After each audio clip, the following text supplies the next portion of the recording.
very much to Manhattan Neighborhood Network. Thank you very much for that seminar the other night with your discussions with Seth Rochelle and so forth.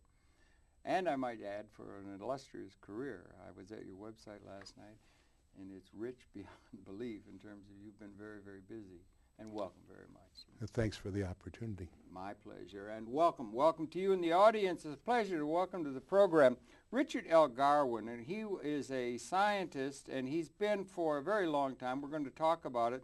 He's had a very illustrious and very activity-filled career. He's been for a long time a fellow. He's now IBM Fellow Emeritus at the Thomas J. Watson Research Center, involved with IBM, from the IBM company, and he's also been an advisor or a consultant on many issues, including nuclear technology and new scientific questions and technology in general, to the United States government and other major institutions. He understands technology and particularly nuclear issues. He has a degree in physics, and he's a major figure as far as the world is concerned in terms of understanding some of the major problems of technological and opportunities of technological development.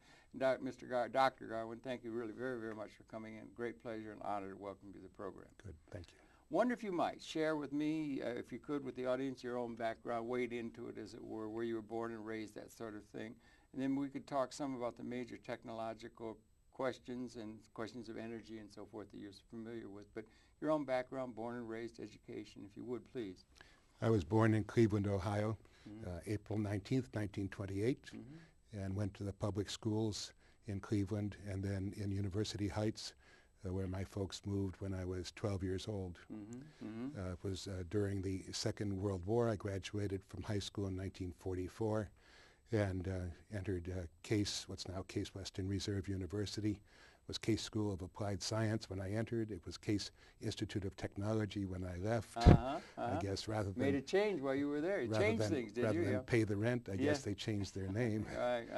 And then I went to the University of Chicago in 1947 and received my Ph.D. in physics in 1949. 49, with right? the great Enrico Fermi, just after the war. You were involved with, associated? Oh, I was Fermi's student. No yes. fooling, really, what an honor, yeah. Yes, yeah, and giant, he, of course, in December 2nd, 1942, had created the first self-sustaining nuclear chain reaction with his graphite reactor under the west stands of the football field at the University of Chicago. You were aware of that. You were younger before you came to university. You were at what, I don't mean to, you were at what age when you went to the University of Chicago? You were about 22 or something like that? Or? Oh no, when I went to the university, I was University of Chicago for my PhD. I was 19. 19? And then I received the PhD 2 years later. And you'd taken an undergraduate degree? In physics. You had moved very quickly through the academic process. Well, it was somewhat compressed because of the war. So I was 3 years in high school and three years in college. Were you always into the science, as it were, as they say, the kids say now? Were you involved with science from the time you were young? The family encouraged that, or? My father graduated also from Case with a degree in electrical engineering. I see, And he taught high school electricity and then had a second job as a motion picture projector in the days, projectionist in the days. Silent movies, maybe. Well, he started in silent movies, but then with his background in electrical engineering, when the talkies came in 1928 or 29, he felt the obligation to teach his fellow projectionists how to handle sound, teach them about vacuum tubes and amplifiers and how the sound was recorded on the film, the sound on film. It's amazing. So that's what he did. It's amazing in this century the amount of technological development. You think back, it's only about 150 years ago we've had electricity. I mean, things are moving so quickly now, the technological development. But you were encouraged in that, and then you went at 19. You were studying with Fermi at that time? Yes, that's right. That's very And of course, I first heard about nuclear energy in 1945, in August, with the dropping of the bombs. You weren't aware of it in the family talking or anything of that, or you weren't thinking physics then as a high school student or something? Or No, because the people who were in the program for nuclear energy and nuclear weapons was all classified, and they really didn't talk. And so one realized that there was energy locked up in the atom.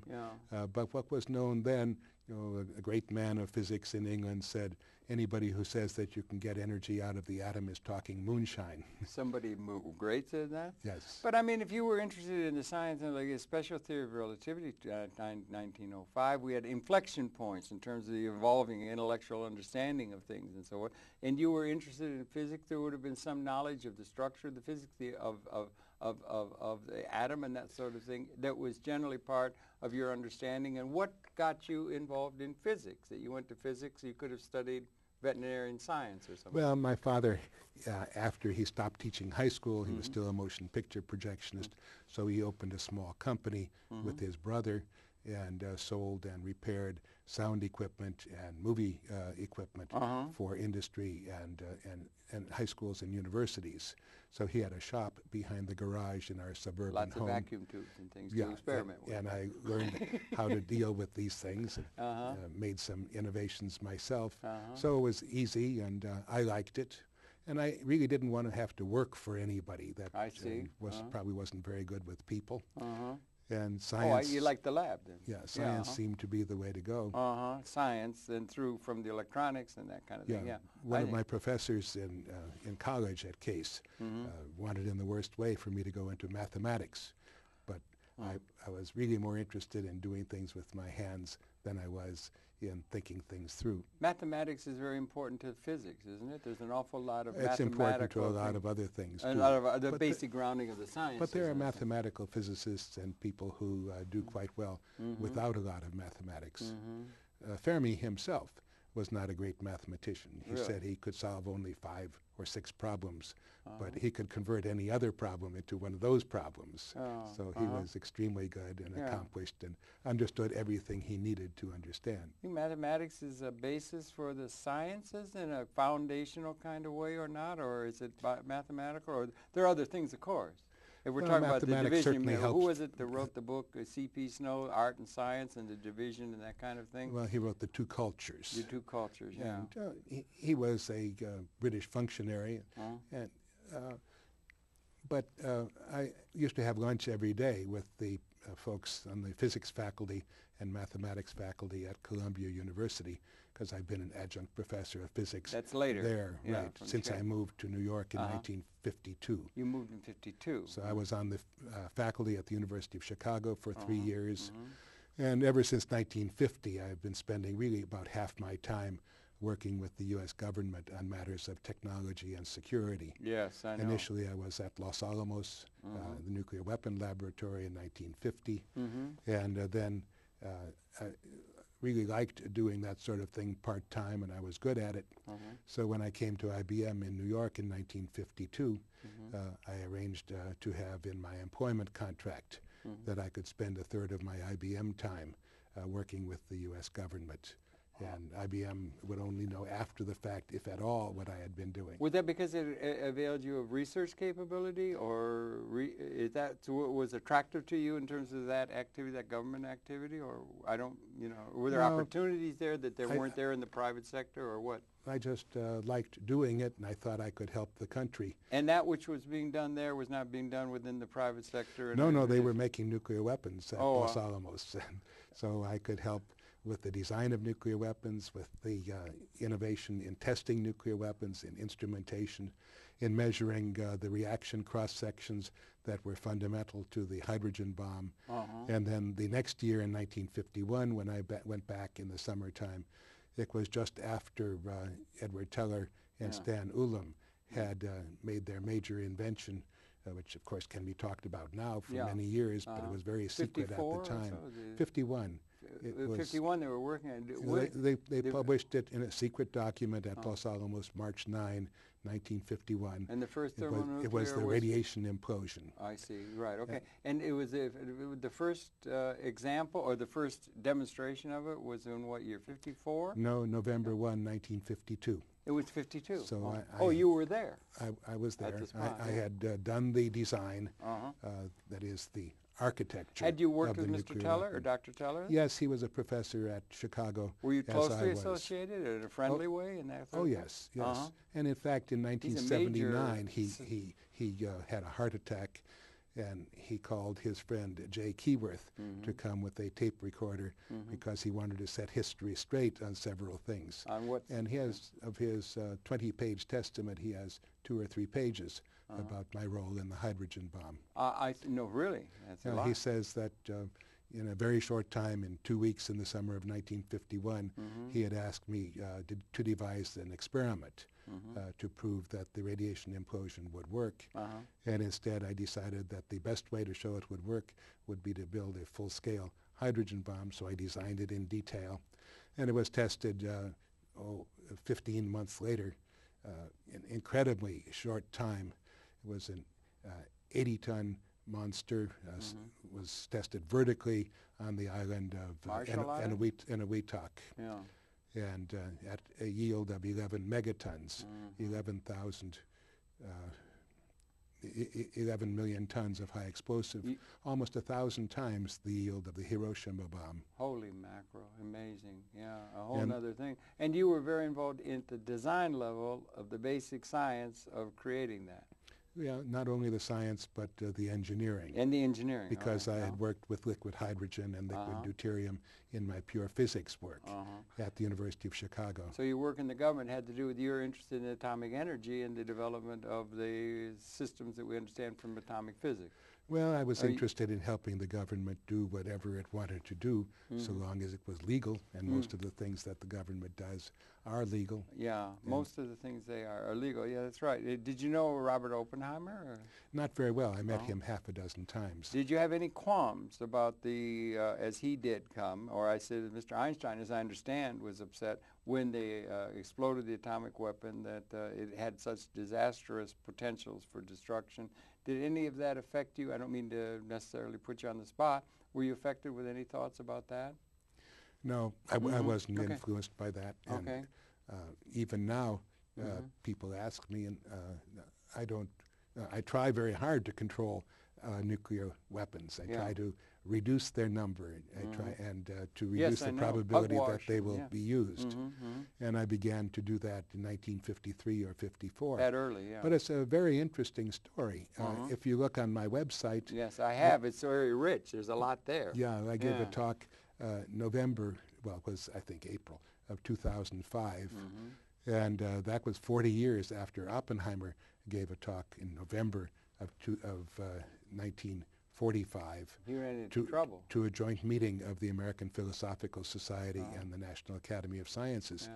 And he said, you know, I know you want me to tell you about nuclear weapons, and I wish I could because there's fascinating material there. Not so much new physics, he said, but new techniques.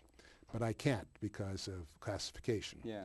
But he said, very strangely, that if there were a conflict between 2 nuclear-armed states, that these weapons would be used by the thousands or the tens of thousands. And that was in November of 1945. He's talking atomic weapons. Atomic weapons. He didn't. Fission, yeah. Fission weapons. And he probably knew that thermonuclear weapons might be built sometime, but it took them quite a while. It took until 1949 for President Truman actually to make a program for thermonuclear weapons against the recommendation of Oppenheimer and Fermi, and in fact the unanimous recommendation against it. What were their objections to it? Because of the destructiveness, or the what? What was their objection?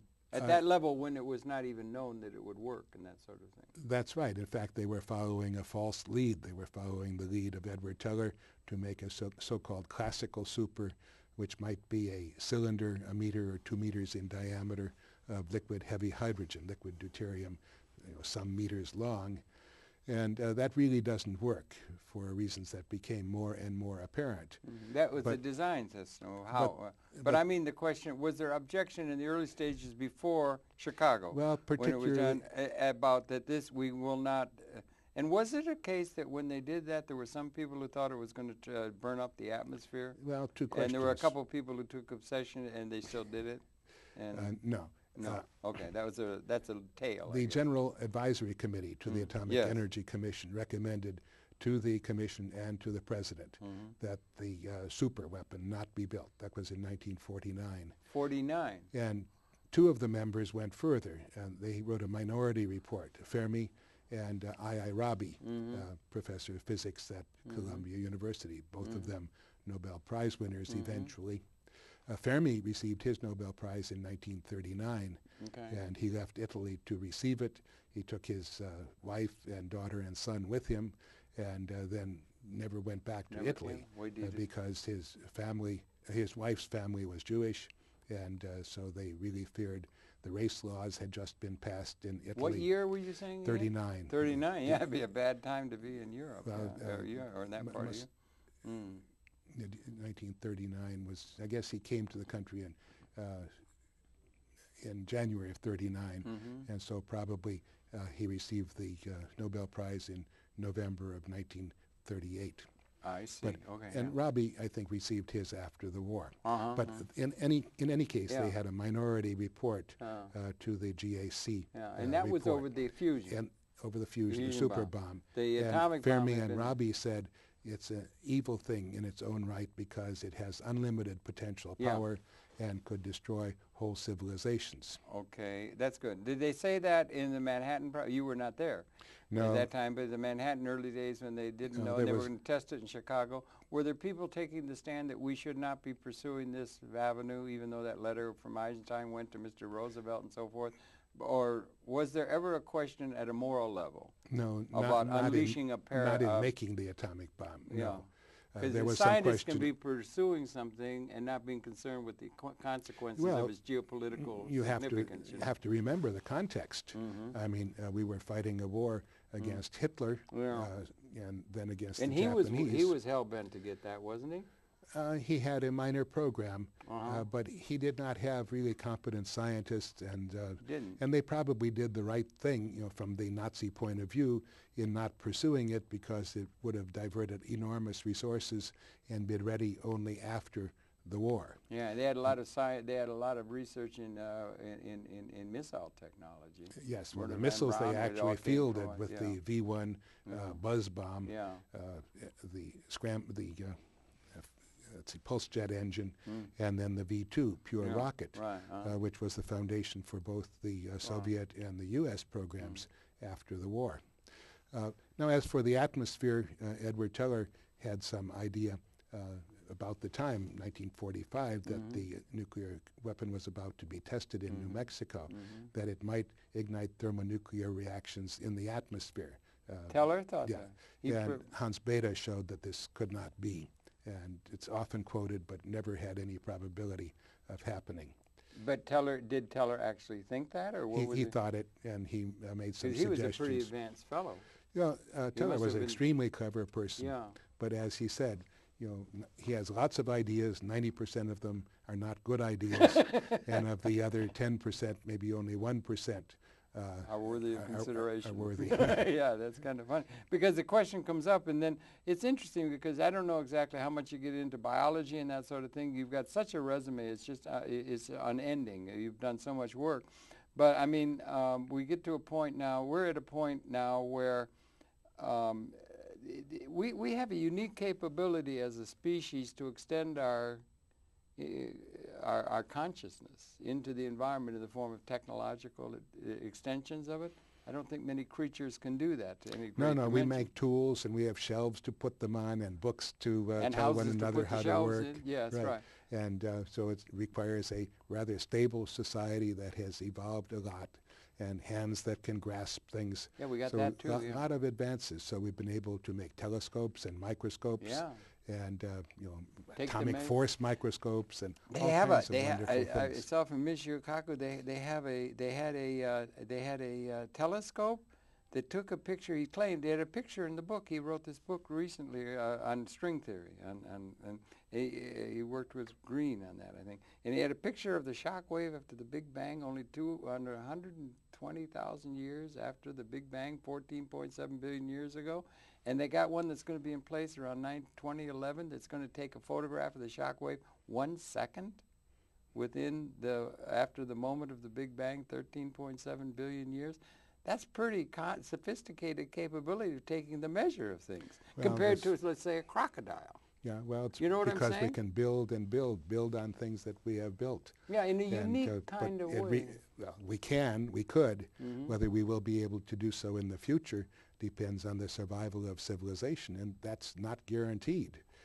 There are real problems, not the least of which is nuclear weapons. Yes, that's a very big one, and you've written to, and consulted with the government and all the responsible people as well as anybody I can see, and we want to get to that. But the thing is, I'm wondering if they get to that point, and we got this evolution of consciousness in a certain sense, up the hominoid line. Apparently we're 200,000 years. Our species has been here, maybe 10,000 generations. And have we come to a time of existential, like if you go into biology, you have quantitative change within a sort of a quasi-steady state system, and then there's what at least Stephen Jay Gould and Eldridge said, there's a thing where you have this kind of thing, and then there is what they call punctuated equilibrium, the speciation process. There's a major change. It's sort of, we came from Homo habilis or from whatever, but there is. Do you think we're at a time where we're coming at an end point in terms of an evolutionary process that goes back 200,000 years or not? Or do you ever ruminate on that kind of thing? Or what do you think? And I ask that against asking the question I could put to you. I did the other night. Is it an existential... if the weapons that have now evolved, we've been protected in a gestating situation for 200,000 years within the context of history. If the weapon systems that are evolving ever more sophisticated, ever more destructive in terms of their capability, ever more Promethean in that, have we got to a point where if by some guns of August crazy notion like First World War with Sarajevo or something, that those weapons were just unleashed, that they exist in the world, if they were unleashed and they were all nuclear, thermonuclear, chemical, and a spasm of hatred, they were all unleashed, is it possible we reached a point where it could be modeled, it had to be modeled, that it would mean the end of our species or not? It wouldn't be the end of the species. We can model that for sure. There will be somebody survive. Somebody, but that's very small consolation. Let me ask you, because we would lose our civilization. If the trend continues with our civilization, if the trend continues the way we're going, without some sort of an alteration in the way things are, whatever would cause that to happen, are we going to reach the point and when we will be able to know within modeling with degrees of certainty and probability and so forth, that we now have a capability of destroying our species with the weapons that do exist? Is that on the drawing board and in the trend, or is that something that cosmically is never going to be able to, we're never going to arrive at that point? Never is a long time. Yes, it is. But I'm not very happy losing just the civilization and having a few people, a few thousand, few million people grubbing around at a subsistence level. I care much more about the civilization than I do about the species. You do. Well, now that's an interesting statement. The species would seem to me to be, okay, that's interesting to me. That's interesting to me. But what I'm getting at is this the time? People have probably been saying this since the 2nd century or any time in history or something, sitting around Cro-Magnon caves. This is the most interesting time. Are we at a time of a qualitative transformation in the evolutionary process or not? Do you think we're... No, and not in evolution, I don't think. You don't think? Okay. We can look ahead only a few years in technology. Okay. And it's possible that we may influence our own evolution. But we certainly influence our capabilities because the technology evolves so much more rapidly under the current circumstance. Than our biological evolutionary process. Yeah. So we could lose the civilization by a vast nuclear exchange, and that's less and less likely because the Soviet Union doesn't exist anymore. Russia still has 10,000 or more nuclear weapons, and so does the United States. And if we exchanged those, we would lose the entire countries and the ozone layer and a lot of other things. Even worse would be some of the contagious diseases, and those might happen spontaneously, or they might happen by the use of biological weapons that have been stockpiled and people make more and more advanced biological weapons, even though there is a treaty banning biological weapons. But research and progress, unquote, goes on in those fields as well as in thermonuclear. Well, it is essentially dual purpose for the biological weapons, because the more you understand about biology and the human body and the systems that are involved, the easier it is to make modifications in bugs or new bugs that could have serious effects. Genetic engineering is coming. Yeah. But we have plain old, very yeah, good bugs. Plain old hybrids. Like yeah. smallpox, for yes, instance. indeed. Terrible. 1918, we had a flu endemic that did in a great number of people in this country. And there's synergies between the various weapon systems. Just sort of stressing that weapon systems, and what is it that would mark the time in which we live, because there are these destructive capabilities that are inherent. Is it progressing? Is there a path of progression that we're following, and are we going? Do we have any sense of purpose to the human existence, let's say, or to biological existence, apex by human appearance? How do we put the human expression into the broader evolution of the universe itself, or consciousness, or are these things that don't, are of concern? Or well, that's more philosophical than is my bent. Right. Certainly, fair the enough, ordinary person doesn't think about such things very much. Kids do, and that's kids do. We should learn maybe from the good. children should lead us, right? Yeah, but what's happening is that we have these enormous capabilities, and things change so rapidly in people's views and their power. We have empowered the individual with the internet. We've empowered the individual, unfortunately, with plastic explosives and suicide belts, and the combination of the two. And so we have a lot of very angry people, and we have even some people who, for reasons of religion or ethnicity, are more interested in seeing other people dead than themselves alive. And now that they have such individual power, this is a very serious problem. If they have that individual power and that they could unleash it, the thing is, in a certain evolutionary sense, we couldn't do it. In the Second World War, for instance, we could firebomb Leipzig. They could bomb London. We could do that. But we were, in a certain sense, impotent at a certain level, because I noticed civilization goes on even though we were doing our best to kill each other as best we could, full tilt boogie on all the technological, but we were, in a certain sense, impotent to do even a civilization wrecking thing. That's we right. were able to come out of it. We're not at a point now where that process would go into a entropy or some sort of a tailspin that would be, it makes it existentially different than history. James Joyce had Daedalus say, history is a nightmare from which I'm attempting to awaken. But I'm just trying to get a sense of where we are in terms of the Promethean quality of the technological capability. We can do enormous damage, and the problem is that we have 6 billion people. Heading for 10? And we've exhausted the high-grade resources in the world, and that's okay, so long as we can use our technology to get metals and other essentials. And recycle. We can, but it's the technology that makes it possible to do this at affordable cost. Okay. If we were depending upon finding them in high-grade deposits someplace, we would be in very poor shape, and we could not support the number of people. We have transportation systems that are essential to people's survival. Otherwise, you wouldn't be able to have food entering a city. And a lot of this can be disrupted. For instance, during the Great Depression, in the 1930s. Yes. The problem wasn't that we couldn't grow food. The problem was a distribution problem. People couldn't be employed to grow the food, and they couldn't get it to the city because there weren't artificial systems, market systems, subsidies that would enable this to happen. And we were committed to a system where we're going to distribute income to the masses, economic design in this sense, and or political design, through labor theories of value that are going to distribute income to people by their job, by their labor contribution to production, which is not going to allow us to realize we have a capability that our systems didn't allow us to realize. Well, these things are not perfect now either. And I see real hazards. For instance, the pharmaceutical companies were quoted recently in the New York Times as saying vaccines have been undervalued. Well, that really means that they're not going to sell them anymore for how much they cost to make, all costs included, plus reasonable profit. No, they're going to sell them at how much cost you avoid by not getting sick with the disease that the vaccine prevents. And that would be fine if there were competitive vaccine suppliers who didn't all have the same idea.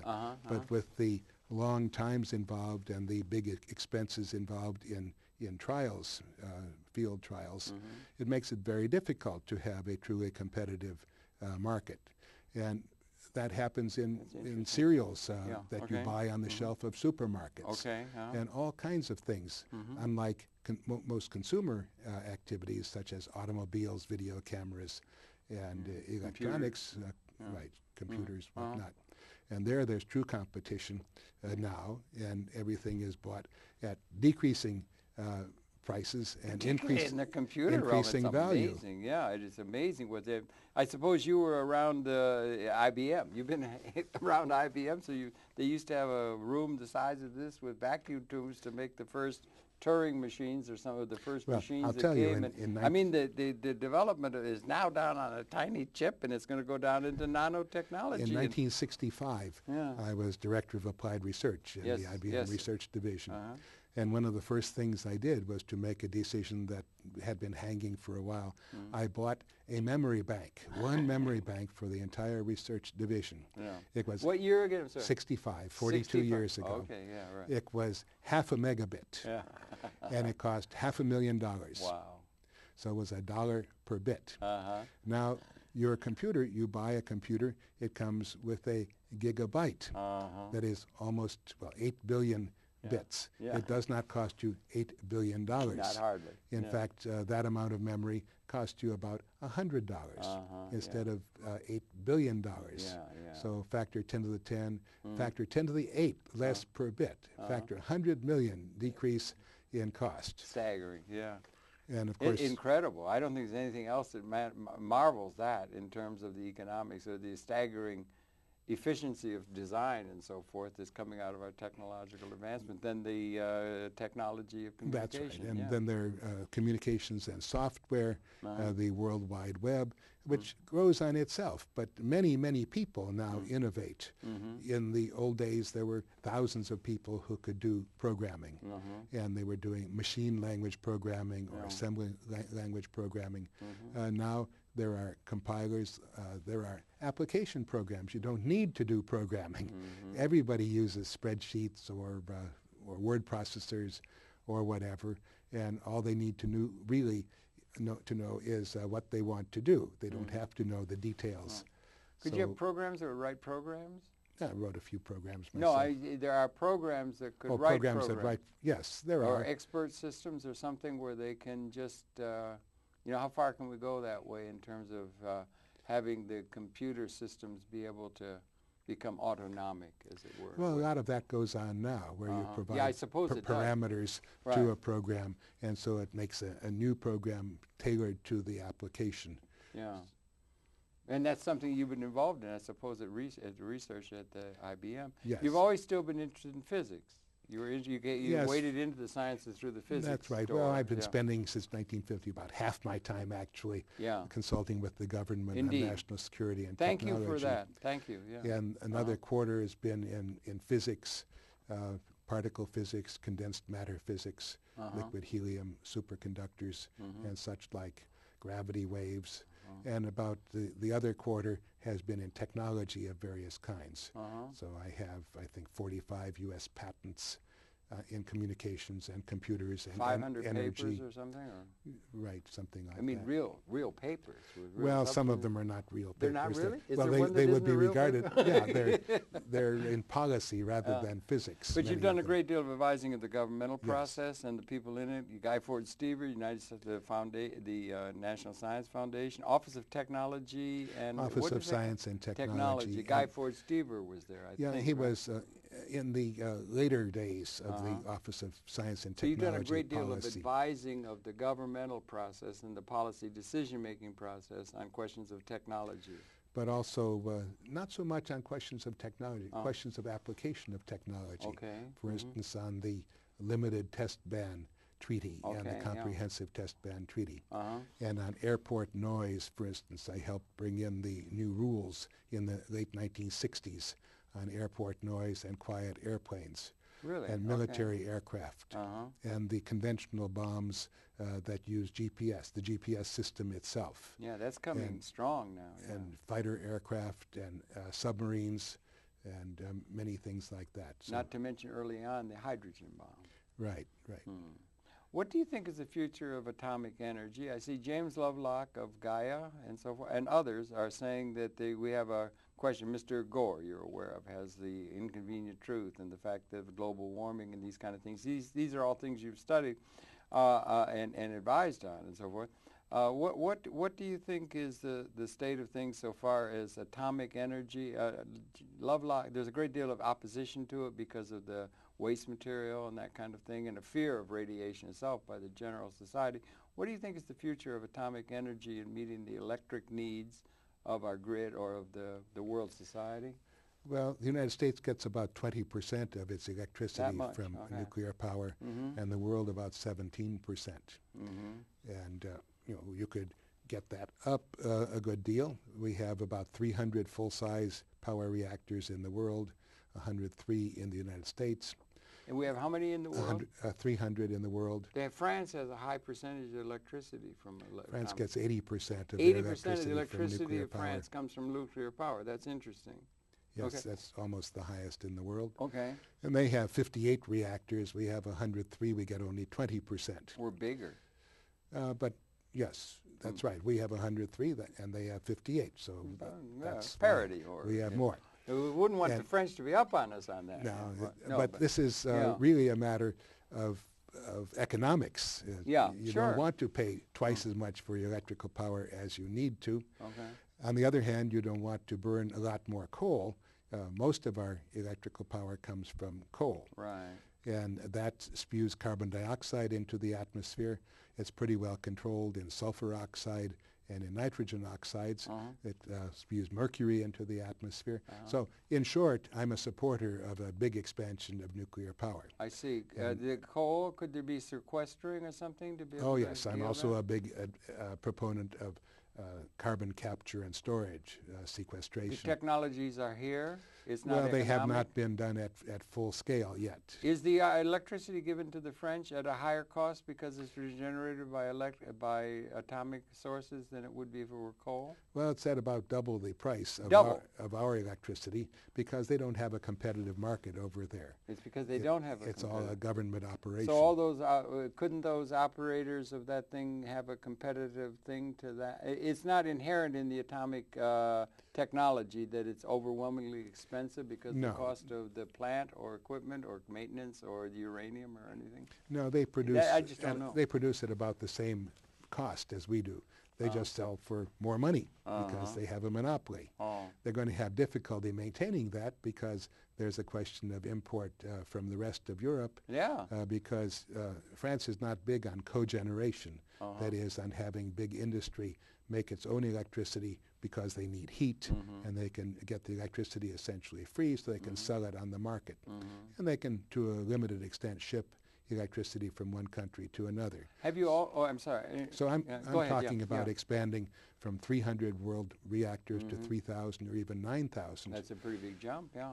And I don't worry about the waste. I have a couple of books that people Yeah. can find on my website. Yeah. And the books go into great detail about the technology and of nuclear power and of 500 nuclear papers weapons. and books, yeah. You've written books back in the 70s and so forth, nuclear weapons, world politics, nuclear power issues and choices, energy the next 20 years. You've written on very seminal Yeah, things. if you could show the horizontal. Oh, yeah. Just show not that, yeah. that one. Not Oh, that the other one. the that big we print have. By one. all means, Right, let's right. show it. Yeah, we got your website. The website is highly recommended, and we'll put it up at the end, but maybe you could say it while I set this up. Maybe you have it down there someplace? No, I don't. Wait a Okay. minute. Here it is. This is from the website, so maybe you can come in on this, and maybe why don't you tell me what the website is? We'll put it up at the end also. Yeah, It's very rich. Up here are is the URL www.fas.org/RLG. So if you can come in there, they're in tight now. Okay. And I'm I sorry. was- Say it again, please. I could see it. it's www.fas.org/RLG. /RLG, my initials. A very rich site. You're well advised to get in touch with. Go ahead, please. And what I was saying is that if you go to 9,000 reactors, which would handle all of the world's energy by nuclear power. Of course, you couldn't do that because a lot of it is transport. It'd take a long time to convert that to electricity as a primary source or to hydrogen from nuclear power.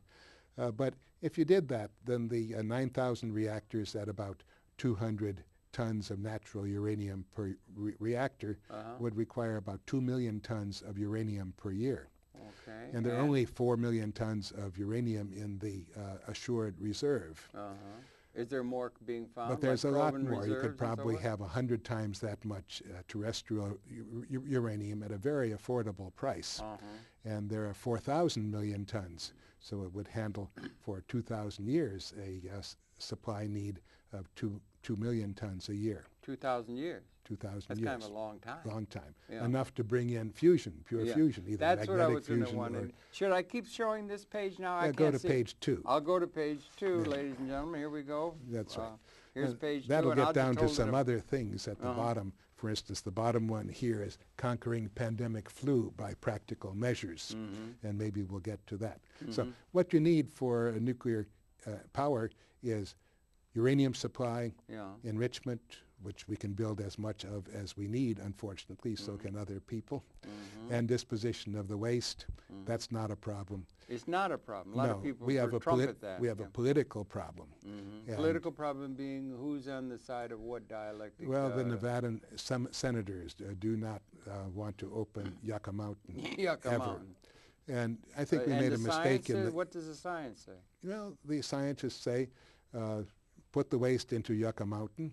There is some rainfall that leaches into the ground, and there will be leakage after 100,000 or 1,000,000 years from Yucca Mountain. 1,000,000 years is a long time also, isn't it? So is the lifetime of some of these fission products. Yeah, that's right. But we can manage to avoid that, and maybe even a couple of 100 years we can repackage the stuff and move it to a wet repository down below the ocean shore, margin So of the ocean. you're not dissuaded by the waste disposal problem? No, what should be happening right now is that I'll we should go be to page 3 now, Doctor?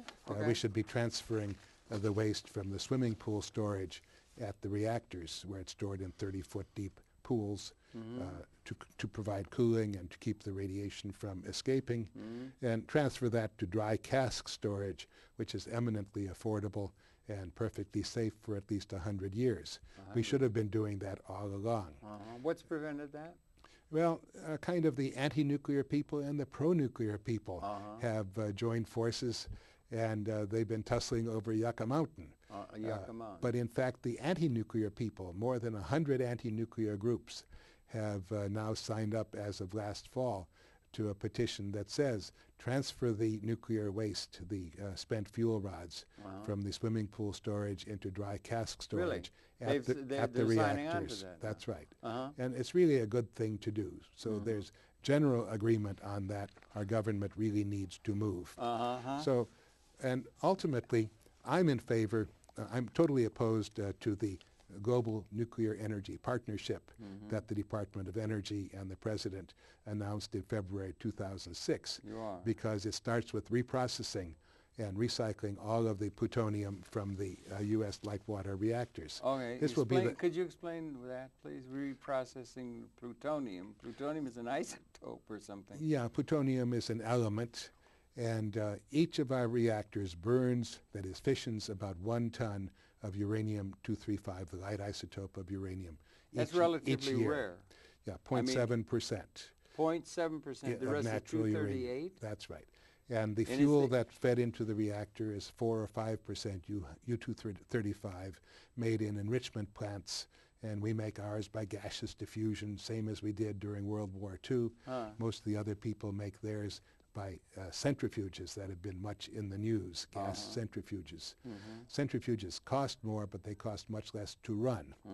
And overall, it costs about $100 per separative work unit, and That's fine. Read my website. Yeah, it's there and everything. What about, you say we got Yucca Mountain, what about on the world scale? But on reprocessing. Okay. So Please, we download a ton of fission products, the fissioned U-235 from each reactor each year, and about 200 kilograms, a fifth of a ton of plutonium and its sister isotopes, the so-called minor actinides.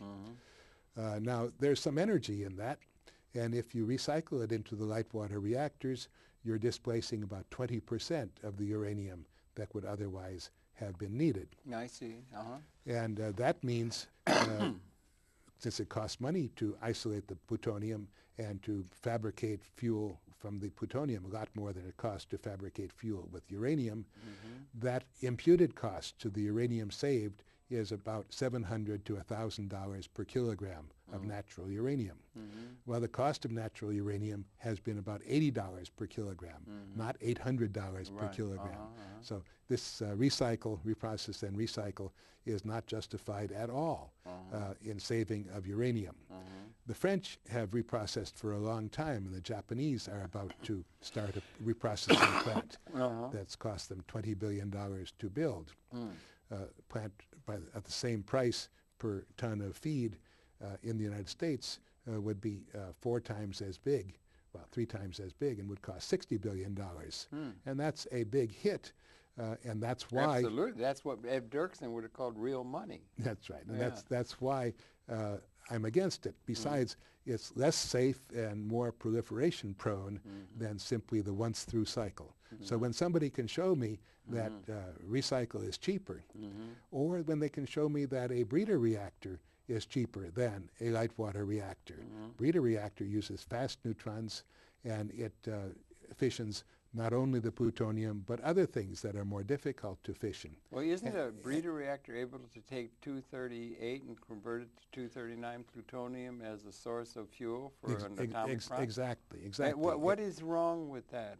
It costs too much at present. Costs too costly. Yeah. So the vast majority of the uranium existing in the world is 238, right? That's right. And so when we run short of uranium, before we have pure fusion, we will have breeder reactors, and we'll have them automatically. Are there breeder reactors now, or they're now all out of commission, or what? They're all out of commission except for a small one in Japan, the Joya reactor. There's a breeder that would be a breeder, except it's not fed with plutonium, the BN 600 in Russia. And they're out of action because of economics? And they didn't work very well. Okay. We had a commercial reactor, so-called Fermi reactor. Fermi was in Toledo. Yeah, he would, and it was in Michigan, I think. It was Michigan, but he would near Toledo, turn over in his grave that they named it the Fermi reactor. Really? Edward Teller was not a fan of fast reactors because he said, somebody has to persuade me that these tons of plutonium can't find a way for a little bit of it get together and have a fast reaction and an explosion. Now, it wouldn't be thousands of tons of high explosive, but it would be perhaps hundreds of kilograms, a fraction of a ton, that would spew the radioactivity, break the containment, and so on. As a layman, I've always heard, and in my old adult life, is that it's going to be soon, a decade or so, we're going to have fusion. And when we get to fusion, it's going to be unlimited, totally pollution-free, unlimited energy, and fusion is the secret of the universe, or something of that sort. I used to hear that when I was 20, and it's going to come in 20 years, and I'm still hearing it's going to come. What's the future? What's the holdup? What's the prospect for our getting to fusion? And then what about alternative things? You got solar and all these other things, but this atomic thing, do you encourage research toward the fusion solution? And where do we stand in terms of that? We have a pretty big program. We're putting probably more money into fusion than is economically justified.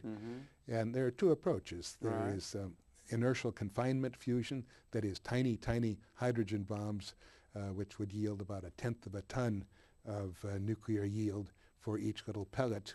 And the problem there is to recycle the energy. It has to go through very costly forms for the most part, like the 2 million joule laser at Lawrence Livermore National Laboratory, so-called National Ignition Facility. What's the other? The other approach is magnetic confinement fusion, the stellarator. in which the fully ionized material, deuterium, tritium, the heavy isotopes of hydrogen, are confined, that is, the electrons are confined in a magnetic field. Now, this has evolved enormously. Initially, people thought about just a torus, a donut with a magnetic field going around the bagel. Yeah, And bagel, yeah. And where's the cream cheese? That has a so-called Fermi instability. And that means that the little orbits of the electrons spiraling around the magnetic field, because the magnetic field is not uniform, because it gets fundamentally weaker toward the outside, then it drifts. So the electrons all drift and they take the ions with them. And so that doesn't work at all. Then there were two approaches. Lyman Spitzer, the man who brought us the space telescope, invented the so-called stellarator. He said, no problem. Not the accelerator. Stellarator. Stellarator. I'm sorry. That accelerator is about to fire up in CERN, I That's think. another one. But the stellarator for magnetic confinement fusion, he said, no problem. Let's take a long, skinny bagel and let's turn over one part of it. Let's make a kind of pretzel. And now if you follow a magnetic field line of force around here, then, of course, it can't be on the inside in both halves. The ones that's on the inside is on the outside. It begins to look like a Mobius strip. Yeah, exactly. And so there's no drift. There can be other instabilities. So there were two lines of approach. One was the stellarator with these twisty things, and some of them have been built. But it's not a very nice configuration.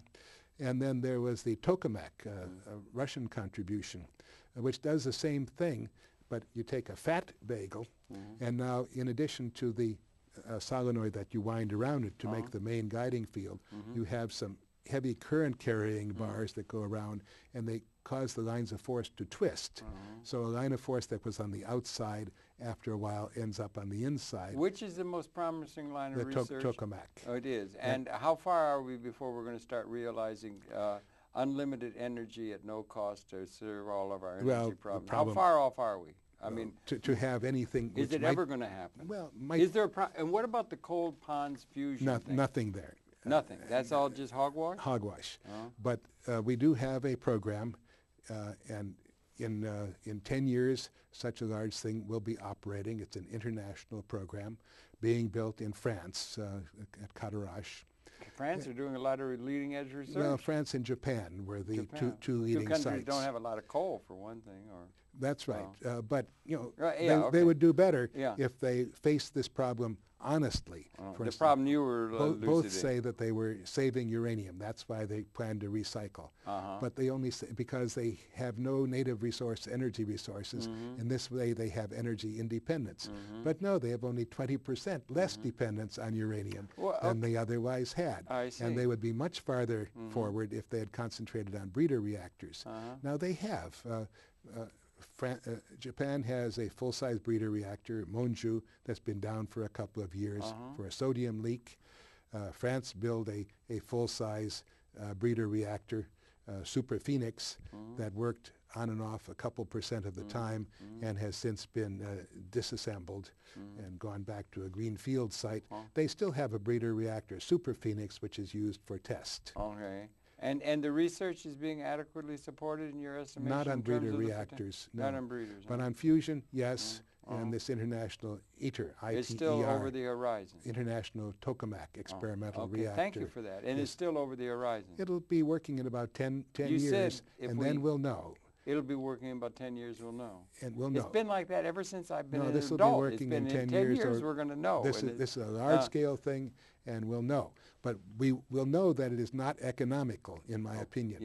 And there will be required future inventions to make it economical. That's one of the surprises about the time we live in, because they thought it was going to take 1,000 years to do the genome, and then the computers came and they were able to do it so much quicker and everything, and the synergies and the surprises it's not just the computers. There's a revolution coming over the transom every day from every field, it seems, in this time. Isn't it an exciting time to be alive? Oh, sure is. I mean, more than any other, was there any other time you'd rather live?